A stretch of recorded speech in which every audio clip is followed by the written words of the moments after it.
안녕하세요, 김호준입니다.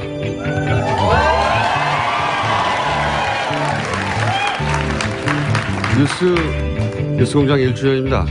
1주년이라고 이렇게 이른 시간에 여기까지 오신 수많은 분들에게 얼굴 마주하고 제가 약속을 드리겠습니다. 국내 1위가 아니라 세계 최고의 시사방송이 되겠습니다.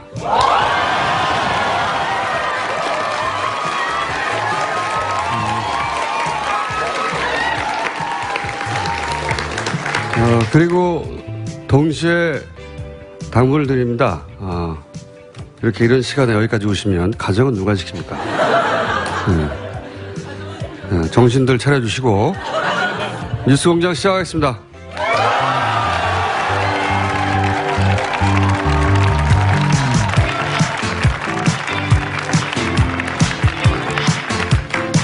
자, 오늘은 특집 공개방송이라 저희가 특별한 손님을 모셨습니다. 지난 탄핵 국면 당시 최고의 풍자송이었고 아마도 이 노래는 길이 남아서 이 시대를 되돌아볼 때 항상 계속해서 소환될 노래죠. 가수 심재경 씨를 모셨습니다. 안녕하세요.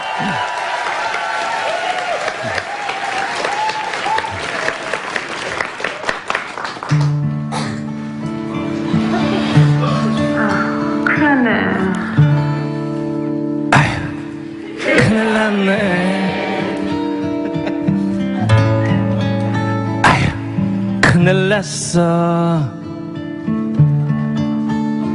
다 죽었네. 다 죽었어. 아유, 그걸 왜 못 막았어. 그걸 그렇게 어떻게. 걔는 그런 쓸데없는 얘기를 뭐하러 했대. 대체 왜 그런데? 아휴, 큰일 났네. 그러네. 아휴, 뭐라고 해야 해. 다 죽었네. 다 죽었어. 그걸 얘기를 좀 짜보고. 그거를 이렇게 저기 만드니까. 그니까 이렇게 할래다가 이제 이거를 이제 그렇게 몰아갈 게 아니라 저렇게 된 걸로 저렇게 될 뻔했던 거를 이제 그렇게 했다. 몰아가야 그런 식으로 가야 될 될 것 것 같아. 아휴, 큰일 났네. 그러네. 아휴, 어떡하냐. 이렇게 하지 말고 이렇게 해야 될 것 같아. 이렇게 했던 저걸로 했어.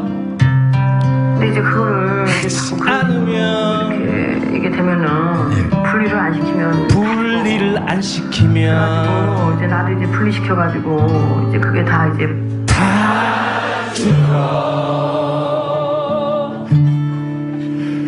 아휴, 큰일 났네.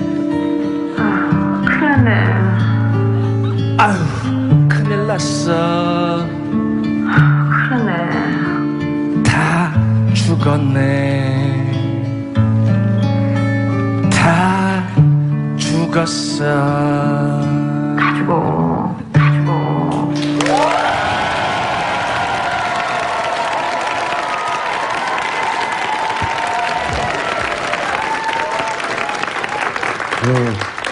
새벽부터 연습한 게 겨우 이거예요?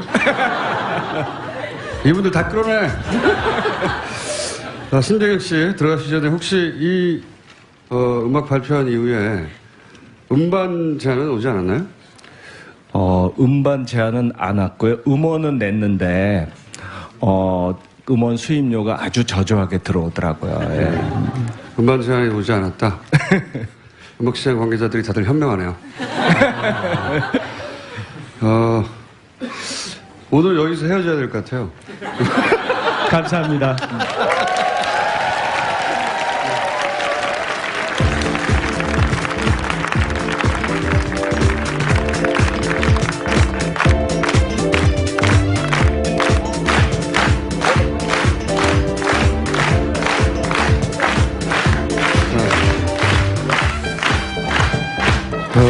오늘 방청객들이 굉장히 열악합니다. 박수 소리도 뭐 지금 굉장히 간단한 거거든요.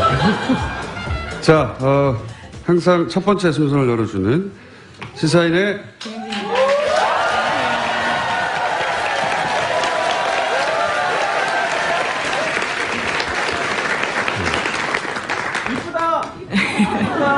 감사합니다. 가족분들 조용히 해주시고요. 자, 김은지 기자의 이런 모습 저도 처음 봅니다. 오늘 분장을 했고요. 첫 번째 뉴스는 뭡니까? 네, 국정원 개혁위가 어제 또 발표를 했는데요. 이명박 정부 시절에 국정원이 비판 세력 제압 활동 조사 결과 발표했습니다. 2009년 노무현 전 대통령 서거를 계기로 MB정부 책임론이 불거지자 대응 논리를 개발해서 심리전에 활용한 건데요. 네, 여야를 저 가리지 말고 저 않고 앞을 했습니다. 봐주세요. 왜 이렇게 웃으시나요, 당황스럽게? 네, 댓글 활동들은요, 여야를 모두 가리지 않고 있었습니다. 당시의 여권 인사들은요, 한나라당 홍준표 최고위원들도 있었고요. 한나라당 안상수 대표, 정두원 최고위원, 원희룡 의원도 있었고, 또 당시 야권 인사로는 송영길 시장, 조국 서울대 교수, 최문순 유시민 작가, 이런 사람들도 있었습니다. 야권 인사, 당시 야권 인사들을 공격하는 건 뭐 당연한데, 홍준표, 당시 이제 BBK 공세를 막는 역할을 했던 양반이거든요. 정두원 최고위원은 개국 공신이고, 그러니까 이 이명박 정권 시절에는 기본적인 예의 또는 의리 따위는 없었다. 굉장히 어울린다. 자, 어울리는 일을 했고요. 다음 뉴스는요. 네, 미디어워치라고 들어보셨을 겁니다. 그 매체와 관련해서도요, 국정원이 개입했다라는 내용들이 나왔습니다. 어제 국정원개혁발전위가 발표한 내용의 또 일부인데, 국정원이 2009년 2월 달에 미디어워치가 창간되면서부터 재원 마련과 관련된 조언을 해주거나 측면 지원을 해줬다라는 내용입니다. 뭐라고요? 잠시 네. 딴 데 신경 쓰다가 뭐 이렇게 많아요? 이렇게 막 들어오는 게. 자, 25분까지만 하라고. 네. 네, 삼성을 비롯해서 26개 민간기업, 그리고 한전 등 10개 공공기관도 미디어워치에 광고를 지원하도록 했다고 합니다. 아, 미디어워치 변희재 씨요? 예. 예, 변희재 씨가 대표인 매체인데요. 변희재 씨가 등장할 줄 알긴 알았는데, 예. 창간 때부터 국정원이 개입했다는 거죠. 네, 예. 그런 내용들이 국정원 내부 문건으로 나온 겁니다. 그 광고 지원도, 요청을 했고, 국정원이 대신 요청해 줬다는 거죠. 예. 네, 그래서 기업 광고비를 지난 4년 동안에 4억가량 받았다라고 하는데요. 하지만 변희재 대표 같은 경우에는 자신들은 국정원이 신문 100부 정도밖에 안 팔았다면서 국정원으로부터 조력을 받았다는 것은 사실이 아니다라고 부인했습니다. 여기 조사가 나빠졌는데 신문은 100부 정도 팔았다는 예. 얘기인 것 같고요. 예. 뭐 다른 기간 동안 다른 지원이 있었는지는 모르겠는데, 어쨌든 지금 밝혀진 것만 보면 그 정도 지원을 받고 얼마나 대단한 권세와 영광을 영원토록 누리겠다고 그런 활동을 해왔는지, 좀 안 됐다는 생각 듭니다, 저는. 사실은. 예. 초라하고. 물론 본인은 부인하고 있겠죠? 네, 모든 걸 다 부인하고 있고요. 자신들은 광고도 기업체를 찾아다녀서 받은 것이다라고 주장하고 있습니다. 찾아갔겠죠, 당연히. 예, 기업 쪽 오진 않았겠죠. 예. 찾아갔는데 국정원이 거기다가 지원을 하도록 다 얘기해 뒀다는 거 아닙니까? 지금 밝혀진 거는. 네, 그렇죠. 자, 이번이 등장할 줄은 알았어요. 근데 너무 사이즈가 작네요. 다음 뉴스는요? 네, 노무현 전 대통령 유족이 자유한국당 정진석 의원을 검찰에 고소했습니다. 노 전 대통령이 숨지기 직전 부부싸움을 했다고 말해서 고인과 유족의 명예를 훼손한 혐의입니다. 당사자인 정진석 의원은 정치보복이라는 주장을 굽히지 않고 있습니다. 흥분하지 마시고요. 그 방청객들이 있다 보니까 예, 진행에 크게 방해가 되네요. 자꾸 궁시렁거리시고. 박수도 제대로 못 치면서 뭘 잘했다고.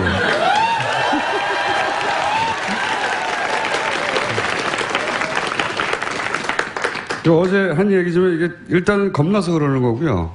자신들이 한 짓을 누구보다 자신들이 잘 아니까. 또 하나는 이제는 이제 피해자 코스프레를 하는 거죠. 예, 우리를 탄압하는 거다. 정치적 보복이다. 라는 프레임으로 이제 맞서려고, 자해를 하는 거죠. 먼저 나선 겁니다. 예, 일부러 그러는 거고, 예, 겁나서 그러는 거고, 일부러 자신들을 공격하라고, 공격하면 정치적 보복이라고 하려고. 예.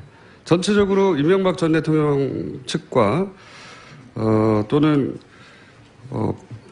어버이연합 추선희 사무총장도 마찬가지로 정치보복이라는 워딩을 계속 사용하고 있어요. 앞으로 이제 계속 나올 이야기인 것 같습니다. 정치보복이다. 예. 자기들이 먼저 때려놓고 화를 내면 정치보복하지 말라고 이러는 거예요, 지금. 예.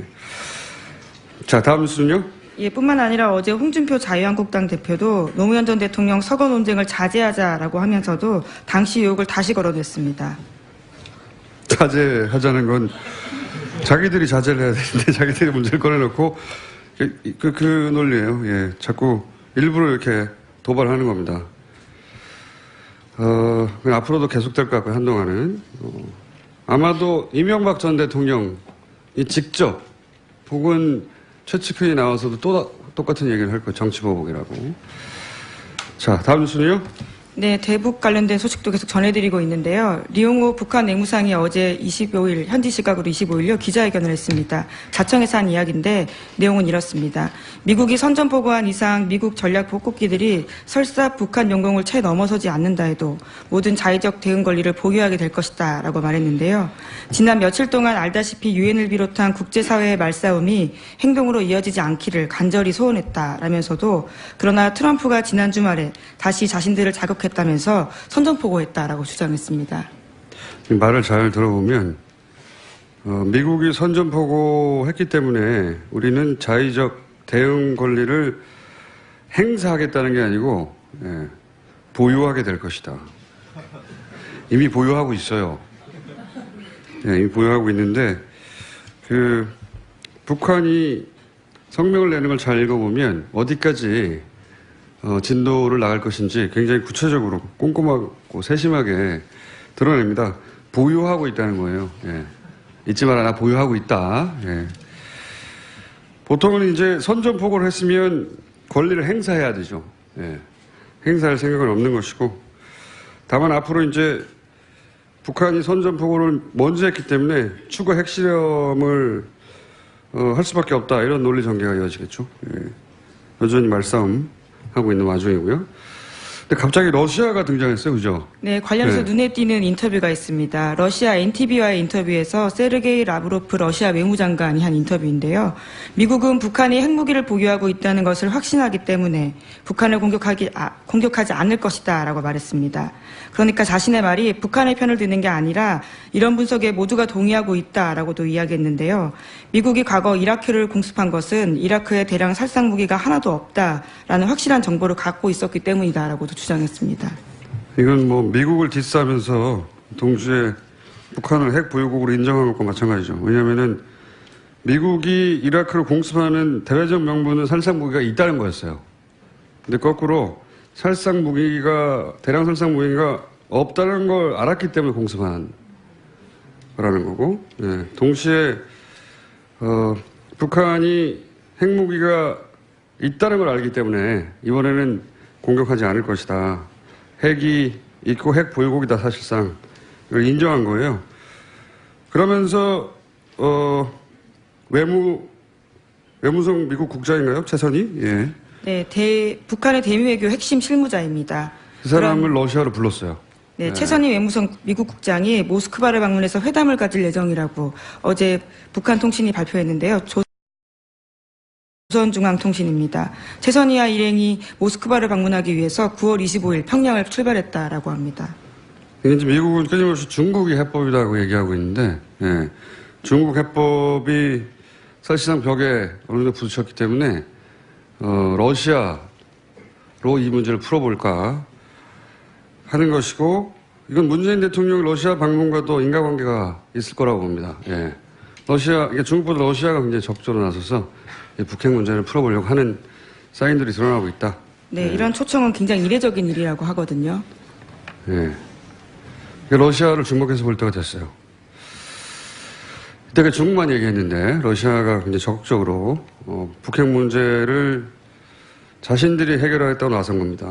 네, 지난 12일에도요, 미국 육자회담 수석 대표를 러시아가 초청해서 중재에 나서려는 움직임을 보였다고 합니다.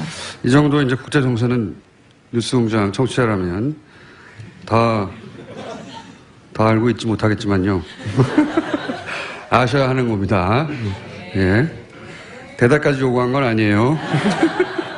진행을 방해하지 마시고요. 자, 다음 뉴스는요. 예, 도널드 트럼프 미국 대통령의 트위터가 또 말썽인데요. 이번에는 내국 문제입니다.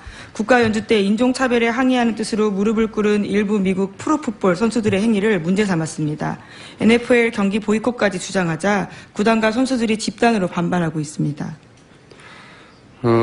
보이콧만 주장한 게 아니에요. 예. 연주되는 동안 이제 미국을 대표하는 스포츠잖아요. 미국에만 사실상 있는 스포츠인데, 그래서 미국인들에게는 미국을 대표하는 스포츠라고, 상징하는 스포츠라고 인식되는 경기에서 국가가 연주되는 동안 무릎을 꿇었다 이거예요. 그래서 트럼프 대통령이 선수들한테 개XX라고 했어요. 예. 욕설뿐만 아니라 해고까지 요구했습니다. 네. 근데 거꾸로 구단주들은 선수들 편을 들었습니다. 구단주들은 트럼프 대통령에 대해서 비판 성명을 냈죠. 예. 트럼프 대통령 이제 인종차별에 대한 이게 항의거든요. NFL에 워낙 흑인 선수들이 많다 보니까 예, 공식적으로 항의하기 지난달부터 시작됐어요. 이게 어떤 예. 선수가 시작했는데 어떤 선수가 시작했는지 이름을 잊어버렸어요. 예, 지난 8월에 NFL의 샌프란시스코 49어스의 쿼터백 콜린 캐퍼닉이라는 선수라고 합니다. 너무 모욕하네 나를. 도움을 드리기 위해서요. 네, 김은지 기자에게 박수 부탁드립니다.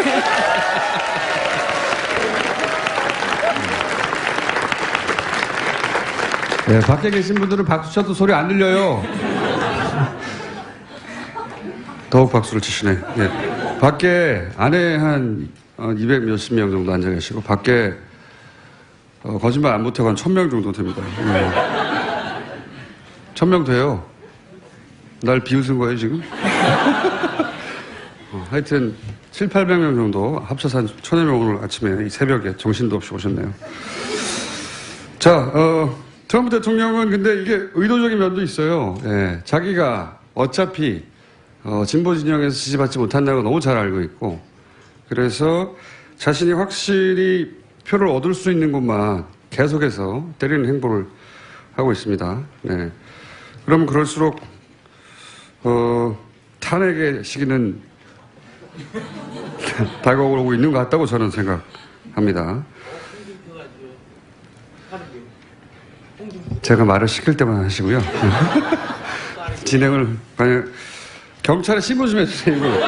아까부터 계속 얘기해 주시는데. 자, 다음 뉴스는요. 거의 다 됐습니다. 시간이. 하나만 네. 더 하고 넘어가죠. 네, 아베 일본 총리가 중의원 해산 방침을 공식 발표했습니다. 29%까지 떨어졌던 내각 지지율이 북핵 위기가 고조되면서 50%로 회복됐는데요. 그러자 다시 신임을 묻겠다라는 겁니다. 각종 부패 스캔들로 자신의 어떤 스캔들을 묻기 위해서 하는 태도라는 비판이 쏟아지고 있습니다. 예, 북한 문제로 그 아베 내각이 계속 오버해왔잖아요. 미사일 지나간 뒤에 지하실 대피시키고. 지나갔는데 왜 대피십니까? 예.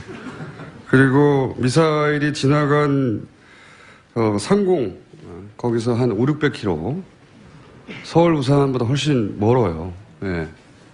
거기 있는 사람들도 미사일 지나갔는데 대피시키고 그런 과정을 통해서 또 동시에 문재인 대통령에 대해서 끊임없이 문재인 대통령은 트럼프로부터 무시당하고 있고 아베는 인정받고 있다고 하는 산케이발 극우신문이죠. 산케이발 사실상 만들어낸 뉴스가 끊임없이 나왔죠. 예, 여러 일본이 차례 계속해서 나왔어요. 오보를 생산하고 있습니다. 예, 오보가 아니고 만들어낸 거예요. 오보는 의도가 담기지 않은 거잖아요. 이건 만들어낸 거라고 그러는데 한 번도 아니고 그런 과정을 통해서 지지율이 50% 가까이 올라갔어요. 예.